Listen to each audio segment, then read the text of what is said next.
Tips kumpul duit untuk beli rumah bernilai RM300,000 dalam tempoh 3 tahun. Boleh tengok video ni sampai habis dan save untuk rujukan akan datang. Tuan-puan ada masa 3 tahun untuk sediakan deposit rumah.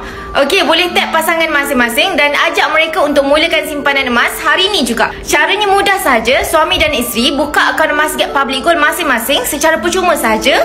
Kemudian, suami simpan 1 gram, isteri simpan 1 gram. Konsisten buat simpanan selama 3 tahun iaitu selama 36 bulan.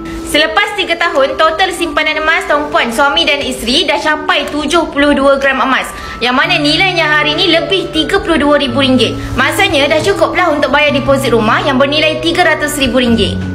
Purata kenaikan harga emas sekitar 8 ke 10% setahun. Dan tahun lepas sahaja harga emas meningkat sebanyak 22.9%. Maksudnya tuan-puan, selepas 3 tahun simpanan emas tuan-puan untuk belian rumah dah meningkat lebih RM32,000. Jadi dah boleh guna untuk bayaran deposit rumah. Selebihnya tuan-puan boleh guna pula untuk beli barang keperluan rumah.